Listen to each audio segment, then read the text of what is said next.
കാന്താര 1 വലിയൊരു ദൃശ്യാനുഭവമായിരുന്നു. അപ്പോൾ അതിൻ്റെ എൻഡിങ് പോർട്ടുള്ള ഒരു 20 മിനിറ്റാണ് അതിൻ്റെ അന്തസത്ത മുഴുവനും ഇരിക്കുന്നത്. അപ്പോൾ അതിൽ നമ്മൾ കേട്ടിട്ടുണ്ട് പഞ്ചുരുളി, ഗുളികൻ, ഇതൊക്കെയാണ് വന്നുപോയത്. പക്ഷെ അതെല്ലാവർക്കും കൺവേ ചെയ്തു എന്നുള്ളതാണ്. കാന്താര 2 കണ്ടു കഴിയുമ്പോൾ പലർക്കും പല സംശയങ്ങളാണ്. പല മിത്തോളജിക്കൽ ആയിട്ടുള്ള ക്യാരക്ടേഴ്സും ഒക്കെ അതിലേക്ക് വന്നിട്ടുണ്ട്. പക്ഷെ എന്താണ് എന്നുള്ളത് ആളുകൾക്ക് അങ്ങനെ മറ്റതുപോലെ തന്നെ ഫസ്റ്റ് പാർട്ട് പോലെ തന്നെ കണക്ട് ആയി കിട്ടുന്നില്ല. സത്യത്തിൽ എന്താണ് കാന്താര 2-ൽ ഒളിപ്പിച്ചു വെച്ചിരിക്കുന്ന ഈ മിത്തോളജിക്കൽ ക്യാരക്ടേഴ്സ് ഒക്കെ? അതായത് ഈ ഒളിപ്പിച്ചു വെച്ചിരിക്കുന്നതല്ല, അവർ പറഞ്ഞു തന്നെ പോകുന്ന മിത്തോളജിക്കൽ ക്യാരക്ടേഴ്സ് ആണ്, ഹിന്ദു മിത്തോളജിയിൽ നിന്ന് വരുന്നതാണ്. പക്ഷേ ഈ കഥാപാത്രങ്ങളൊക്കെ തന്നെ അത്ര സുപരിചിതമല്ല മലയാളികൾക്ക്. അതുകൊണ്ട് തന്നെ നമുക്ക് ഇപ്പം തന്നെ ഒന്ന് ആലോചിച്ച് നോക്കൂ, തെയ്യം എത്ര തെക്കൻ കേരളത്തിലോട്ടുള്ളവർക്ക് തെയ്യത്തിലെ മൂർത്തികൾ ഇപ്പോൾ എന്താണ് മറ്റേ കതിവന്നൂർ വീരൻ എന്നൊക്കെ പറഞ്ഞു കഴിഞ്ഞാൽ അറിയില്ല നമുക്ക്, അല്ലെങ്കിൽ അത്രയും ജ്ഞാനം ഉണ്ടായിരിക്കണം. അപ്പോൾ അങ്ങനെയൊക്കെയുള്ള അത് വരുമ്പോൾ നമുക്കൊരു കൺഫ്യൂഷൻ വരും, ഇത് ആരാണ്. പിന്നെ ഏകദേശം ഒരു ധാരണ ഉണ്ടായിരിക്കും. ഇപ്പം മറ്റൊരു സംസ്ഥാനത്തെ കാര്യങ്ങളാണ്. അപ്പോൾ അതുകൊണ്ട് പെട്ടെന്ന് അങ്ങോട്ട് കണക്റ്റ് ആയില്ല, കുറച്ചൊക്കെ അറിയാം എന്നുള്ള. അപ്പോൾ അത് കാരണം ഇതിൻ്റെ ക്ലൈമാക്സ് അങ്ങോട്ട് കണക്റ്റ് ആയില്ല എന്ന് പറയുന്നുണ്ട്. അപ്പോൾ ഇതിൻ്റെ ഒരു വേറൊരു പ്രശ്നമല്ല, അതിൻ്റെ ഒരു പോസിറ്റീവ് സൈഡ് എന്ന് പറഞ്ഞാൽ ഇതിൻ്റെ ഒരു വിഷ്വൽ എന്ന് പറയുന്നത് സൈഡ്, അതിൻ്റെ വിഷ്വൽ സൈഡും മേക്കിങ്ങും ഒക്കെ എന്താണ് അതിഗംഭീരമാണ്. അപ്പോൾ അത് കാരണം നമ്മൾ ഇതിലങ്ങ് ലയിച്ചിരുന്ന് പോകും. അപ്പോൾ ഇതിനകത്തൂടെ പല കാര്യങ്ങളും പറഞ്ഞ് പോകുന്നുണ്ട്, നമ്മൾ ആ പറയുന്ന കാര്യങ്ങൾ ശ്രദ്ധിക്കില്ല. കാഷ്വലായിട്ടാണ് ഇവരിത് പറഞ്ഞു പോകുന്നത്, വളരെ ലാഘവത്തോടെയാണ് ഇതിനെപ്പറ്റിയൊക്കെ പറഞ്ഞു പോകുന്നത്, നമ്മൾ ശ്രദ്ധിക്കത്തില്ല. അപ്പോൾ അതുകൊണ്ടാണ് നമുക്കത് മനസ്സിലാകാത്തത്. അപ്പോൾ അതുകൊണ്ടാണ് ഈ പറയുന്ന കാന്താര ഫസ്റ്റ് പാർട്ടിൽ കിട്ടിയ ഒരു കിക്ക് ഇതിനകത്ത് കിട്ടാത്തത്. അങ്ങനെ ഒരു പ്രശ്നം ഇതിനകത്തുണ്ട്. അപ്പോൾ എന്തായാലും നമുക്കൊരു സ്പോയിലറൊന്നും ഇല്ലാതെ തന്നെ ഇത് നമുക്ക് പറയാം, എന്താണ് ഇതിനകത്ത് ഈ പറയുന്ന ബ്രഹ്മരക്ഷസ് ആരാണ്, ഈ പറയുന്ന ചാമുണ്ടി ആരാണ്, ഗുളികൻ ആരാണ്, പഞ്ചുരുളി, ഇതൊക്കെ ആരാണ് എന്നുള്ളത് നമുക്ക് വ്യക്തമായിട്ട് പറയും. കഥയുടെ ഒരു തന്നെ എന്താണ് രസച്ചരടും പൊട്ടിക്കാതെ, സ്പോയിലറൊന്നും തന്നെ നമ്മൾ പറയാതെ നമുക്കതിലേക്ക് കിടക്കാം. അപ്പോൾ ഇവിടെ വന്നിട്ട് ഇതിൽ നമ്മൾ ഭക്തി ക്ലാസ് എടുക്കാൻ എന്നല്ല ഉദ്ദേശിക്കുന്നത്. ഈ എന്താണ് ഇതിൻ്റെ ഒരു എന്താ പറയുന്നത് കൾച്ചർ എന്തോ അതാണ് നമ്മൾ നോക്കുന്നത്. അതായത് നമ്മുടെ ഈ ഫോക്ലോർ, റീജിയണൽ ആയിട്ടുള്ള ഫോക്ലോർ ഉണ്ടല്ലോ, അതെന്താണ്, ആ ഫോക്ലോറിൽ പറയുന്ന ഈ കഥാപാത്രങ്ങൾ ആരൊക്കെയാണ്, അവരുടെ എന്താണ് പ്രസക്തി എന്നുള്ളത് നോക്കാം. അപ്പോൾ ഇതിൻ്റെ കാരണം എന്ന് നമ്മൾ ലൂസിഫർ സിനിമയിൽ ഇപ്പോൾ നമ്മുടെ മോഹൻലാൽ വന്നിട്ട് പറയുന്നത്, എന്നെ അറിയാവുന്നവരോട് ഞാൻ പണ്ടേ പറഞ്ഞിട്ടുണ്ട്, narcotics is A dirty business എന്ന് പറയുമ്പോൾ അവിടെ തിയേറ്ററിനകത്ത് ഒരു ഹർഷാരവം ഉണ്ടാവുന്നത് എന്തുകൊണ്ടാണ്? അത് നമുക്കറിയാം, 1987 ഇറങ്ങിയ 20-ാം നൂറ്റാണ്ടിൽ മോഹൻലാൽ പറഞ്ഞിട്ടുള്ള അതേ ഡയലോഗാണ് ഇവിടെ വീണ്ടും പറയുന്നതെന്നുള്ളത്. പക്ഷേ അത് അറിഞ്ഞുകൂടാത്ത ഒരാൾക്ക് എന്ത് തോന്നും, ഇതെന്താ അത്രയും കൈയ്യടി കിട്ടുന്നതെന്ന് തോന്നും. അപ്പോൾ അവിടെ ഒരു ആസ്വാദനം പൂർണ്ണമാകുന്നില്ല. അതാണ്. അപ്പോൾ ഇത്തരം റെഫറൻസുകൾ കിട്ടിക്കഴിഞ്ഞാൽ നമുക്ക് നമ്മുടെ ആസ്വാദനം പൂർണ്ണമാകും. അതിനു വേണ്ടിയാണ് ഇത് പറയുന്നത്. അപ്പോൾ ഒന്നാമത്തെ കഥാപാത്രം എന്ന് പറയുന്നത് പഞ്ചുരുളിയാണ്. പഞ്ചുരുളി നമുക്കറിയാം 1-ാം ഭാഗത്തിലേക്ക് ഉണ്ടായിരുന്നൊരു കാര്യമാണ്, കഥാപാത്രമാണ്. വരാഹമൂർത്തി എന്നൊക്കെ പറയും, പാട്ടറിയാലോ, ഒരു വിവാദമായ ഒരു പാട്ടും കൂടിയാണത്. അപ്പോൾ അതിൽ ഈ ഒരു തെറ്റിദ്ധാരണയുണ്ട്, ഈ വരാഹമൂർത്തി എന്ന് പറയുന്നത് മഹാവിഷ്ണുവിൻ്റെ അവതാരമായിട്ടുള്ള വരാഹം ഉണ്ടല്ലോ, മത്സ്യം കൂർമ്മം വരാഹം, അതാണെന്നാണ് പൊതുവെ ഒരു ധാരണ. അങ്ങനെ അത് തെറ്റിദ്ധാരണയാണ്. കാരണം ഇതിലെ കാന്താരയിലുള്ളതെല്ലാം തന്നെ ഈ ദൈവഗണങ്ങളെല്ലാം തന്നെ ശൈവമായിട്ട് ബന്ധപ്പെട്ടതാണ്, ശിവശക്തിയായിട്ട് ബന്ധപ്പെട്ട കുറച്ച് ഇതാണുള്ളത്. അപ്പോൾ അതുകൊണ്ട് തന്നെ അതെല്ലാം ഇതിൽ പറയുന്ന ഇത് വരാഹി ദേവിയാണത്. അത് മറ്റേ മഹാവിഷ്ണുവിൻ്റെ അവതാരമായിട്ടുള്ള വരാഹമല്ല. അതിൻ്റെ ഒരു കഥ എന്തെന്ന് പറഞ്ഞു കഴിഞ്ഞാൽ, ഈ പാർവതി ദേവിയുടെ പൂന്തോട്ടത്തിൽ ഒരു പന്നിക്കുട്ടി ഉണ്ടായിരുന്നു. അത് അവർ എന്താണ് പൊന്നോമനയായിട്ട് വളർത്തിക്കൊണ്ടുവരുന്നു. അപ്പോൾ അത് കുറച്ച് കഴിയുമ്പോൾ പൂന്തോട്ടം വളർന്നു വരുന്നത് പൂന്തോട്ടം നശിപ്പിക്കുന്നു അവരുടെ. അപ്പോൾ ഇതിൽ കലി പൂണ്ടിട്ട് പരമശിവൻ അതിനെ സംഹരിക്കാനായിട്ട് തുടങ്ങുമ്പോൾ പാർവതി ദേവി പറയും, നമ്മൾ വളർത്തിയതല്ലേ, അപ്പം നമുക്കതിനെ കൊല്ലണ്ട, അപ്പം നമുക്കതിനെ എന്ത് ചെയ്യാം, ഒരു പണിഷ്മെൻറ്റ് കൊടുത്താൽ പോരെ. അപ്പം നമ്മൾ ഈ ചില പോലീസുകാരെയൊക്കെ ഡീപ്രോമോട്ട് ചെയ്തിട്ട് ഏറ്റവും ക്രിമിനലുകളുള്ള സ്ഥലത്തൊക്കെ വിടത്തില്ലേ, അറിയില്ലേ അങ്ങനെ ഇപ്പോൾ DYSP ആയിട്ടുള്ള ഒരു സർക്കിൾ. അതുപോലെ ഇവർക്ക് ഇദ്ദേഹത്തിന് വരാഹി ദേവിക്ക് പണിഷ്മെൻറ്റ് കൊടുത്ത് എങ്ങോട്ട് അയക്കുന്നത്, ഭൂമിയിലോട്ട്, അതായത് കറക്റ്റ് സ്ഥലത്തോട്ട് അയക്കുന്നത്. അതായത് ഇവരുടെ പോയിട്ട് അവിടെയുള്ള ഈ ഭൂമിയിലെ മക്കളെല്ലാം ജനങ്ങളായിട്ട് കാണുക, അവർക്ക് ആവശ്യമായിട്ടുള്ള പ്രശ്നപരിഹാരം നടത്തുക, അവരുടെ കൃഷി സംരക്ഷിക്കുക, അങ്ങനെയുള്ള അവർക്ക് ഉപദേശങ്ങൾ കൊടുക്കുക, അവരുടെ കൃഷിഭൂമി ഇതൊക്കെയാണ് അവരുടെ സ്വത്വം നിലനിർത്തുക, ഇങ്ങനെയുള്ള ഒരു ഇതായിട്ട് അവരുടെ ദേവതയായിട്ട് കുടികൊള്ളുക എന്ന് പറഞ്ഞ് അങ്ങോട്ട് പറഞ്ഞുവിടും. അങ്ങനെ അതാണ് ഈ പഞ്ചുരുളി എന്ന് പറയുന്നത്. അപ്പോൾ ആദ്യ ഭാഗത്തിൽ ഈ ഭൂതകോലം കെട്ടി മുഖത്ത് ചന്ദനമൊക്കെ തേച്ച് ഈ ജനങ്ങളെ മാറോടണയ്ക്കുന്ന ഒരു ഭൂതകോലം നമ്മൾ കണ്ടിട്ടുണ്ടായിരിക്കും. ഈ 1-ാം ഭാഗത്തിൽ ഭൂതകോലം നമ്മൾ തെയ്യക്കോലം നമ്മളിവിടെ പറയുന്ന, ജനങ്ങൾക്ക് ഉപദേശമൊക്കെ കൊടുക്കുന്ന, ഓ എന്നൊക്കെ വിളിക്കുന്ന, അലറി വിളിക്കുന്ന ഒരു, അതാണ് ഈ പറയുന്ന പഞ്ചുരുളി. പഞ്ചുരുളി എന്ന് പറയുന്നതും വരാഹമൂർത്തി എന്ന് പറയുന്നതും ഒന്ന് തന്നെയാണ്.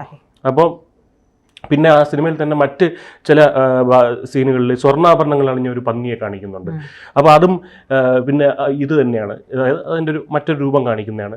അപ്പോൾ ഈ പഞ്ചുരുളി എന്ന് പറയുന്ന ഒരാളാണ് രണ്ടാമത്തേതാണ് ഈ ഗുളികൻ എന്ന് പറയുന്നത്.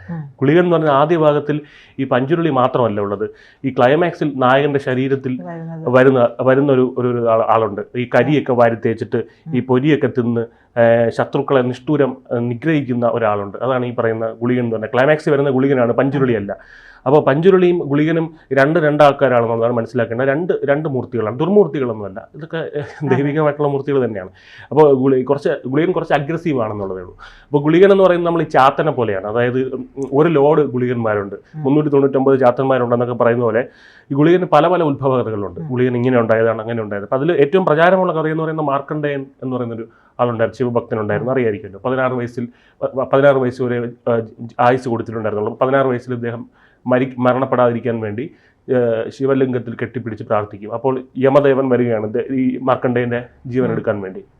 അപ്പോൾ ഈ കയറെറിയുമ്പോൾ അത് ശിവലിംഗത്തിലും കൂടെ അങ്ങ് വന്ന് വീഴും ഈ കയറ്. അപ്പോൾ ഇതിൽ കുപിതനായിട്ട് ശിവൻ ഈ ശിവലിംഗം പിളർന്ന് പുറത്തു വരികയും കാലനെ നിഗ്രഹിക്കുകയും ചെയ്യും. അതായത് കാലനെ കൊന്നുകളയുകയും ചെയ്യുന്നു.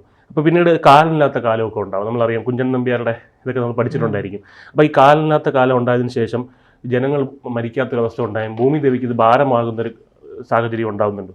അങ്ങനെ ഉണ്ടാകുമ്പോഴാണ് ഈ കാലൻ്റെ ജോലി ചെയ്യാൻ വേണ്ടി ശിവന്റെ ഇടതുകാലിലെ പെരുവിരൽ പിളർന്ന് പുറത്തു വരുന്നതാണ് ഈ ഗുളികൻ എന്നുള്ളൊരു കഥയുണ്ട്. അങ്ങനെ ഒരു കഥയുണ്ട്. പിന്നെ മറ്റ് ഒരുപാട് കഥകളുണ്ട്. വ്യാഴഭഗവാനും ശനി ഭഗവാനും തമ്മിൽ യുദ്ധം ചെയ്യുമ്പോൾ ആ യുദ്ധത്തിനിടയിൽ ഉണ്ടായ ഒരു മകനാണ്, ശനി ഭഗവാന്റെ മകനായിട്ടുണ്ടായതാണ്. പക്ഷേ ഈ കഥ നടക്കുന്നത് ദക്ഷിണ കർണാടകയിലാണ്. അതായത് തുളു ദേശം എന്ന് നമ്മൾ പറയും. നമ്മുടെ കാസർഗോഡ്, കണ്ണൂർ, വയനാട് ഈ ഇത് അവിടെയൊക്കെ തെയ്യം ഉണ്ടല്ലോ, അതുമായിട്ട് ബോർഡർ ചെയ്ത് നിൽക്കുന്ന ഒരു പ്രദേശമാണ് ഈ തുളു ദേശം എന്ന് പറയുന്നത്. അപ്പോൾ അവിടെ നടക്കുന്ന ഒരു കഥയായതുകൊണ്ട് തുളു സംസ്കാരമായിട്ട് ചേർന്ന് നിൽക്കുന്ന ഒരു ഗുളികൻ ഉത്ഭവ കഥ എന്താന്ന് പറഞ്ഞു കഴിഞ്ഞാൽ, ഈ ശിവൻ എന്ന് പറയുന്നത് ശ്മശാനവാസിയാണല്ലോ. അപ്പോൾ അങ്ങനെ ഒരു ശ്മശാനത്തിലെ ഈ ചാമ്പലുണ്ടല്ലോ, അതിൻ്റെ ഒരു ചാരമുണ്ടല്ലോ, അതിനകത്ത് നിന്ന് ഒരു കല്ല് കണ്ടെത്തുന്നു. അങ്ങനെ സാധാരണ കല്ല് കണ്ടെത്തില്ലല്ലോ, അസ്ഥിയുടെ അവശിഷ്ടങ്ങളെല്ലാം അവിടെ നിന്നുള്ള ഒരു കല്ല് അവിടെ നിന്ന് കിട്ടുന്നു. ആ കല്ലെടുത്ത് എറിഞ്ഞപ്പോൾ ഉണ്ടായതാണ് ഗുളികൻ എന്നാണ് പറയുന്നത്. അപ്പം നമ്മുടെ നാട്ടിൽ ഈ ചുടലമാടൻ എന്നൊക്കെ പറയുന്ന അതിൻ്റെ ഒരു അവിടുത്തെ വെർഷനാണ്. അപ്പോൾ ഈ ഗുളികൻ എന്നാണ് പറയുന്നത് കുറച്ച് പ്രശ്നക്കാരനാണ്. അതായത് മറ്റേ നമ്മുടെ വരാഹിയെ പോലെ കുസൃതി അങ്ങനെയല്ല, കുറച്ച് അഗ്രസീവാണ്. അതായത് ഇപ്പം ഉദ്യാനം നശിപ്പിച്ചത് അതുപോലെയല്ല, ഇത് ഇദ്ദേഹം കുറച്ച് അക്രമകാരിയാണ്. അപ്പം ഇതിനെ മര്യാദ പഠിപ്പിക്കാൻ വേണ്ടി മഹാവിഷ്ണുവിൻ്റെ അടുത്തേക്കാണ് അയക്കുന്നത്. മഹാവിഷ്ണു എന്ന് പറയുമ്പോൾ സൗമ്യനായിട്ടുള്ള, അറിയാലോ, ഒരു ദേവനാണ്. അപ്പം അവിടെ ശാന്തനും സൗമ്യനുമായിട്ടുള്ള മഹാവിഷ്ണുവിൻ്റെ അടുത്തേക്ക് അയക്കും. പക്ഷെ അവിടെ അതുകൊണ്ട് നടക്കില്ല. കാരണം ഇദ്ദേഹത്തിൻ്റെ ഭയങ്കര വിഷമാണ്. എത്ര ആഹാരം കൊടുത്താലും ഇദ്ദേഹത്തിന് വിശപ്പടങ്ങില്ല. അപ്പോൾ എന്നിട്ട് വിശപ്പടങ്ങാൻ വരുമ്പോൾ അക്രമകാരിയാവും. അപ്പോൾ അങ്ങനെ വരുമ്പോൾ മഹാവിഷ്ണുവും ഇതേ സെയിം സ്ട്രാറ്റജി തന്നെയാണ് ഉപയോഗിക്കുന്നത്. ഈ ഒരു പണിഷ്മെൻറ്റ് ഇവിടെ കൊണ്ടുവരുന്നു. എന്താണ് ഈ ഭൂമിയിലെ ഡീപ്രമോഷൻ, ഭൂമിയിലെടുത്ത് പോകുക. അതായത് ആരും ഇവിടെ വന്ന് നന്നാവും എന്നുള്ളവർക്കറിയാം.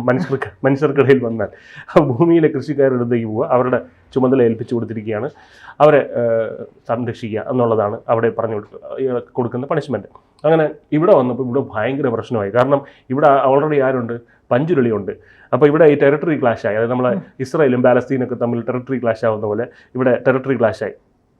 ഇവർ തമ്മിൽ നീ എന്തിനാണ് ഇവിടെ, ഞാനിവിടെ ഉണ്ടല്ലോ എന്നൊക്കെ പറഞ്ഞ് ഈഗോ ക്ലാഷും കാര്യങ്ങളൊക്കെ ആയപ്പോൾ ഇതിലിടയ്ക്ക് എന്താണ് പറയുക, ഒരു മധ്യസ്ഥതായിട്ട് നമ്മൾ അമേരിക്ക മധ്യസ്ഥത വഹിക്കാൻ വന്നതുപോലെ ഇവിടെ ശിവനും പാർവതിയും വരികയാണ്. ശിവനും ശക്തിയും വന്ന് മധ്യസ്ഥത വഹിക്കുകയാണ്. അതായത് ഇവർക്കൊരു കരാറിലെത്തുന്നു. അതായത് വരാഹി ദേവി സൗമ്യമായിട്ടുള്ള ദേവിയാണല്ലോ, അവരുടെ ജോലി എന്ന് പറഞ്ഞാൽ സംരക്ഷണം, ഉപദേശം, അഡ്മിനിസ്ട്രേഷൻ, പരിപാലനം, ഇതൊക്കെ ഇങ്ങനെ ചെയ്യുക. പക്ഷേ മറ്റേ ആൾ, അതായത് ഗുളികൻ്റെ അടുത്ത് കാവലാളാവാൻ പറയുകയാണ്. എന്തെങ്കിലും ഒരു ശത്രു വരുന്ന സമയത്ത് മാത്രം, ആരെങ്കിലും ജനങ്ങളെ ദ്രോഹിക്കാൻ വരുമ്പോൾ മാത്രം പുറത്തു വരിക എന്ന് പറയും. അതുകൊണ്ടാണ് ക്ലൈമാക്സിൽ വരുന്നത്. അതിൽ പറയുന്നുണ്ട് സിനിമയുടെ മറ്റൊരു സ്ഥലത്ത്, എൻ്റെ ദൈവം പുറത്താലും ഗുളികൻ പൊറുക്കില്ല എന്നുള്ളത്. അതാണ് വരാഹി പുറത്താലും ഗുളികൻ പൊറുക്കില്ല എന്ന് പറയുന്നത് കൊണ്ടാണ്. അപ്പോൾ ഈ ഗുളികൻ എന്ന് പറഞ്ഞാൽ അത്രത്തിലൊരു ടെററായിട്ടുള്ളൊരു സാധനമാണ്. നമുക്ക് കാന്താര ക്ലൈമാക്സിലൊക്കെ കണ്ടിട്ടുണ്ട്. ഈ പൊരിയൊക്കെ വാരി കഴിച്ചിട്ട് എല്ലാവരെയും എന്താണ് ഒരു മായവും ഇല്ലാതെ തല്ലിക്കൊല്ലുകയും ദാക്ഷിണ്യം, അതായത് ഈ ഒരു നിഗ്രഹിക്കുക, ഒരു ലോഡ് പൊരി വാരി തിന്നുക, എന്നിട്ട് വീണ്ടും ചോദിക്കുക. അപ്പോൾ ഒരു പറ കൊണ്ട് വീണ്ടും തട്ടും. ക്ലൈമാക്സിൽ കണ്ട അദ്ദേഹം വ്രതമൊക്കെ എടുത്തിട്ടാണ് ആ ഒരു സീൻ ചെയ്തത്. ഒരു ഒറ്റ വാക്കി പറഞ്ഞാൽ ഋഷഭ് ഷെട്ടിക്ക് നാഷണൽ അവാർഡ് വാങ്ങിക്കൊടുത്തതാണ് ആളാണ് ഗുളികൻ എന്ന് വേണമെങ്കിൽ നമുക്ക് പറയാം. അപ്പം അങ്ങനത്തെ. അപ്പോൾ ഇതാണ് രണ്ടാമത്തെ കഥാപാത്രം. ഇനി മൂന്നാമത്തേതാണ് ചാമുണ്ടി എന്ന് പറയുന്നത്. അതായത് ഈ ചണ്ടമുണ്ട അസുരന്മാരെ വധിക്കാൻ വേണ്ടിയാണ് ആര് വന്നത്, നിഗ്രഹിക്കാൻ വേണ്ടിയാണ് പാർവ്വതദേവി, ആദിപരാശക്തിയിലുള്ള പാർവ്വതദേവി ചാമുണ്ഡി എന്നുള്ള ഒരു ഭാവം എടുക്കുന്നത്. ഭദ്രകാളിയുടെ വേറൊരു ഫോം എന്ന് വേണമെങ്കിൽ പറയാം. അപ്പോൾ അങ്ങനെയുള്ള ഒരു ഫെറോഷ്യസ് ആയിട്ടുള്ള ഒരു ഉഗ്രരൂപമായിട്ടുള്ള ഒരു ഭാവമാണ് ഈ ചാമുണ്ഡി എന്ന് പറയുന്നത്. ഇതിനെ ചാമുണ്ഡി, സംഖ്യാവര എന്നൊക്കെയുള്ള പല പേരുകൾ പറയാറുണ്ട്. അപ്പോൾ ഇത് രണ്ടുമല്ല, ഗുളികനുമല്ല പഞ്ചുരുളിയുമല്ല, ഒരു മൂന്നാമത്തെ വേറൊരു മൂർത്തിയാണിത്. പിന്നെ അതിനകത്ത് പറയുന്നത് ബ്രഹ്മരക്ഷസ് എന്ന് പറയുന്നത് പല കഥകളുണ്ട് ബ്രഹ്മരക്ഷസിനെ പറ്റി. ബ്രാഹ്മണൻ മരിക്കുമ്പോഴാണ്, അല്ല ബ്രാഹ്മണൻ കൊല്ലപ്പെടുമ്പോഴാണ് ബ്രഹ്മരക്ഷസ് ആവുന്നത്. അല്ല അങ്ങനെയല്ല, ദുർനടപ്പുണ്ടായിരുന്ന ഒരു ബ്രാഹ്മണൻ മരിക്കുമ്പോൾ ബ്രഹ്മരക്ഷസ്. പക്ഷേ ഇതിൽ ഈ ഒരു സിനിമയായിട്ട് നമ്മൾ നോക്കുമ്പോൾ ഒരു പ്രചാരത്തിലുള്ള കഥ എന്തെന്ന് പറയുന്നത്, അതിന് മാച്ചിങ് വരുന്ന ഒരു കഥ എന്തെന്ന് പറഞ്ഞു കഴിഞ്ഞാൽ എന്താണ്, ഒരു രാജാവ് ഉണ്ടായിരുന്നു. താരം നമുക്ക് അന്വേഷിച്ച് പോകേണ്ട കാര്യമില്ല. ഒരു രാജാവ് ഉണ്ടായിരുന്നു. ആ രാജാവിന് ജോലി ചെയ്യാനായിട്ട് ആളെ വേണം. അങ്ങനെ ഇദ്ദേഹം ശിവനോട് തപസ് ചെയ്ത് ഒരു ശിവൻ എന്ത് ചെയ്യും, കൂടെയുള്ള ഒരു ഭൂതഗണത്തിനെ അയച്ചു കൊടുക്കുന്നു. ഈ ഭൂതഗണമാണ് ബ്രഹ്മരക്ഷസ്. അപ്പോൾ ഈ ബ്രഹ്മരക്ഷസിന് ഒരു പ്രശ്നമുണ്ട്. എപ്പോഴും ഇദ്ദേഹത്തിന് കർമ്മനിരതനായിരിക്കണം, ജോലി കൊടുത്തുകൊണ്ടിരിക്കണം, ടാസ്ക് ഇദ്ദേഹത്തിന് കൊടുത്തുകൊണ്ടിരിക്കണം. അപ്പോൾ ഇദ്ദേഹം ഇങ്ങനെ ഒരു പക്ഷേ ഇയാൾക്ക് ജോലിയൊന്നും ചെയ്യാനില്ലാത്തൊരവസ്ഥ വന്നു കഴിഞ്ഞാൽ ഇദ്ദേഹം പ്രശ്നക്കാരനാണ്. ആളുകളെ പിടിച്ച് തിന്നും. അപ്പോൾ ഇത് വലിയൊരു തൊല്ലയായിട്ട് മാറി.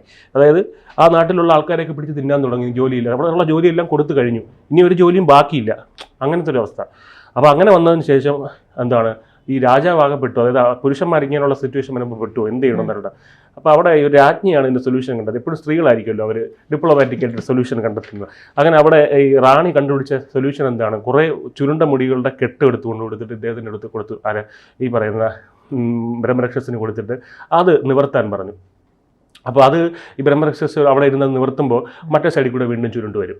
അപ്പോൾ ഇതൊരു എൻഡ്ലെസ് ടാസ്ക്കാണ്. അതായത് ഒരിക്കലും കംപ്ലീറ്റ് ആവാത്ത ഒരു ടാസ്ക്കാണ്. അപ്പോൾ ഈ ടാസ്കും ചെയ്ത് ഒരു ഗുഹയ്ക്കുള്ളിലിരിക്കുന്ന ഒരാളാണ് ഈ ബ്രഹ്മരക്ഷസ് എന്ന് പറയുന്ന ഒരാൾ. അപ്പോൾ അങ്ങനത്തെ ഒരാളാണ് ഈ സിനിമയിലുണ്ട്. അങ്ങനെ ഒരു കഥാപാത്രം ഹനുമാനാണെന്നൊക്കെ തെറ്റിദ്ധരിച്ചിട്ടുണ്ട്. അതാണ് പറയുന്നത്, സിനിമയുടെ ആസ്വാദനം പൂർണ്ണമാകുന്നില്ല.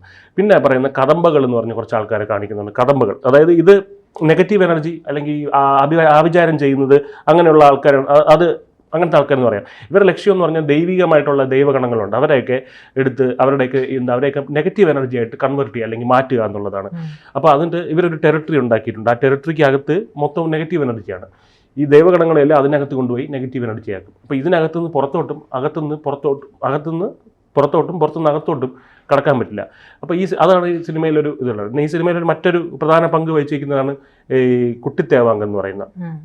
അപ്പോൾ ആ കുട്ടിത്തേവാങ്ക് ഇപ്പോഴും എന്താണ് പറയുന്ന ഒരു ആഭിചാര പരിപാടിയിലൊക്കെ ഇന്ത്യയിൽ ഏറ്റവും കൂടുതൽ ഉപയോഗിക്കപ്പെടുന്ന ഒരു ജീവിയാണ്, പാവൻ ജീവിയാണ്, വംശനാശ ഭീഷണി നേരിടുന്ന ഒരു ജീവിയാണ്. അപ്പോൾ ഈ കഥകൾ ഞാൻ നോക്കിയിട്ട് ഫിക്ഷണൽ ആവാനാണ് സാധ്യത. എനിക്ക് പുരാണത്തിൻ്റെ ഒരു ബാക്കിംഗ് ഒന്നും ഉണ്ടാകുമെന്ന് എനിക്ക് തോന്നുന്നില്ല. കാരണം ഞാൻ നോക്കിയിട്ട് അങ്ങനെ അതിൻ്റെ റെഫറൻസ് ഒന്നും കണ്ടില്ല. അപ്പോൾ ഇതിനകത്ത് ഈ സിനിമയിൽ കാണിക്കുന്നത് ഈ ജീവികളെയൊക്കെ ജീവിക്കൊരു പ്രത്യേകതയുണ്ട്. അതായത് ഇതിൻ്റെ വിശ്വാസപരമായിട്ട് അങ്ങനെ ഒരു ഇതുണ്ട്. അതായത് ഇതിൻ്റെ കണ്ണീരിന് ഏത് പോസിറ്റീവ് എനർജിയും നെഗറ്റീവാക്കി മാറ്റാൻ പറ്റുമെന്ന്. അപ്പോൾ ഈ കദംബകൾ എങ്ങനെയാണ് ഈ ഏരിയ സൃഷ്ടിക്കുന്നതെന്ന് പറഞ്ഞാൽ, ഈ 8 ദിക്കുകളുണ്ടല്ലോ, അവിടെ എല്ലാം തന്നെ ഈ പറയുന്ന ജീവികളെ ഒരു ബോക്സിനകത്താക്കി, ഒരു പെട്ടിക്കകത്താക്കി കൊണ്ട് 8 ദിക്കുകളിലും വയ്ക്കുക. അപ്പോൾ ഒരു ദിഗ്ബന്ധനം പോലെ, മനസ്സിലായി. അപ്പോൾ അതിനകത്തേക്ക് പ്രൊട്ടക്റ്റഡ് ഏരിയ ആയിട്ട് മാറും. അതിനകത്തേക്ക് ഒരു ദൈവിക ശക്തിക്കും വരാൻ പറ്റില്ല. അപ്പോൾ ഇങ്ങനെയാണ് അത് പറയുന്നത്. പിന്നെ പോസിറ്റീവ് എനർജി അവിടുന്ന് ഇറങ്ങാനും പറ്റില്ല, അതിനകത്ത് അകത്തേക്ക് കയറാനും പറ്റില്ല. ഓക്കെ, ഇനി അടുത്തതാണ് പുലിദൈവം എന്ന് പറയുന്നത്. പുലിദൈവം എന്നാണ് ഈ സിനിമയിൽ പറയുന്നത്. അപ്പോൾ അങ്ങനെ ഒരു പുലിദൈവം എന്ന് പറയുന്നത് എന്താണെന്ന് വെച്ച് കഴിഞ്ഞാൽ മലയാളം ഡബ്ബിങ്ങിൽ പറയുന്നത് അങ്ങനെയാണ് പുലിദൈവം. അവരുടെ ഭാഷയിൽ എന്താണെന്ന് എനിക്കറിയില്ല. അപ്പോൾ അത് ഈ ദുർഗാദേവി നമുക്ക് അറിയാം, സിംഹവാഹിനിയായിട്ടാണ് നമ്മൾ കണ്ടിട്ടുള്ളത്, അറിയായിരിക്കുമല്ലോ. അപ്പോൾ പക്ഷേ ഇതിനകത്ത് വനദുർഗ എന്ന് പറയുന്ന ഒരു കൺസെപ്റ്റ് ഉണ്ട്. വനദുർഗ എന്ന് പറയുന്നത് കടുവയുടെ പുറത്തിരിക്കുന്നതാണ്. അപ്പോൾ അത് ഈ യുദ്ധങ്ങളൊക്കെ നടക്കുമ്പോഴാണ് ഈ വനദുർഗ പ്രതിഷ്ഠ ഉണ്ടാകുന്നത്. ഇപ്പോൾ അഗസ്ത്യാർകൂടത്തിലൊക്കെ ഒരുപാട് കാട്ടിലുള്ളിലേക്ക് മുമ്പ് ഒരുപാട് വനദുർഗ പ്രതിഷ്ഠകൾ കാണാൻ പറ്റും. അപ്പോൾ ഇതിലെ ഈ ദേവിയുടെ ഈ കടുവയുണ്ടല്ലോ, ചില പ്രത്യേക സാഹചര്യങ്ങളിൽ അത്യാവശ്യ ഘട്ടങ്ങളിൽ ചെറിയൊരു അറ്റാക്കൊക്കെ നടത്താൻ ചെറിയ അറ്റാക്ക് പരിപാടിക്കൊക്കെ ഈ കടുവ ഭൂമിയിൽ വരും എന്നാണ് പറയുന്നത്. അപ്പോൾ അങ്ങനെ അതാണ് പുലിദൈവം എന്നുകൊണ്ട് ഉദ്ദേശിക്കുന്നത്.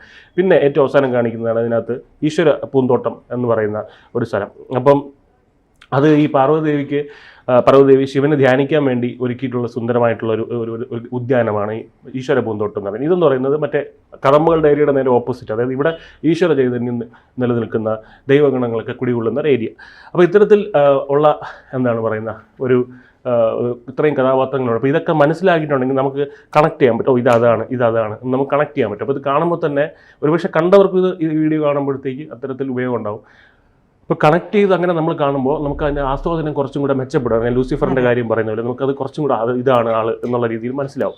അപ്പോൾ എന്തായാലും ഈ കഥകളൊക്കെ ഇപ്പോൾ ഇതൊക്കെ എന്താണ്, ഇതൊക്കെ 21ാം നൂറ്റാണ്ടിൽ അങ്ങനെയല്ല. ഈ കഥകൾക്കൊക്കെ തന്നെ ഒരുപാട് അർത്ഥങ്ങളുണ്ട്. ഇപ്പോൾ നാരായണത്ത് ഭ്രാന്തൻ പാറ ഉരുട്ടിക്കയറ്റുന്ന കഥ അറിയായിരിക്കുമല്ലോ, അത് താഴേക്ക് ഉരുട്ടിക്കയറ്റിയ പാറ താഴേക്ക് ഉരുട്ടി വിടുന്നു. അപ്പോൾ ഇത് സമൂഹത്തിനോട് അദ്ദേഹത്തിന് നമ്മളോട് എന്തോ പറയാനുണ്ട്, അതാണ് എൻ്റെ ആന്തരികമായ അർത്ഥം. അത്തരത്തിൽ ബ്രഹ്മരക്ഷസിൻ്റെയൊക്കെ കഥയ്ക്ക് അങ്ങനെ പല പല അർത്ഥതലങ്ങളുണ്ട്. അപ്പോൾ അങ്ങനെയുള്ള നമ്മുടെ മുത്തശ്ശിമാരൊക്കെ പറഞ്ഞു തന്ന് നമ്മൾ ഉറക്കിയിട്ടുള്ള ഈ കഥകൾ അവരിപ്പോൾ അവർക്ക് ഈ സ്ക്രീനിൽ കാണാൻ അവർക്ക് ഭാഗ്യം ഉണ്ടായില്ല. പക്ഷെ നമുക്കത് സ്ക്രീനിൽ നമ്മളത് പോയി കാണണം, അതൊരു വലിയ ഭാഗ്യമാണ്. തിയേറ്ററിൽ തന്നെ അത് പോയി കാണണം. അപ്പോൾ ഇത്തരം കൺസെപ്റ്റുകളൊക്കെ മനസ്സിലാക്കിയിട്ട് പോയി നമ്മളത് കണ്ടു കഴിഞ്ഞാൽ നമുക്കത് ഇതിനേക്കാൾ ഒരു 100 മടങ്ങ് മെച്ചപ്പെട്ട രീതിയിൽ ആസ്വദിക്കാം. കൂടുതൽ വാർത്തകളും വിശേഷങ്ങളും നിങ്ങളിലേക്ക് എത്താൻ ABC മലയാളം സബ്സ്ക്രൈബ് ചെയ്യുക, ബെൽ ബട്ടണും അമർത്തുക.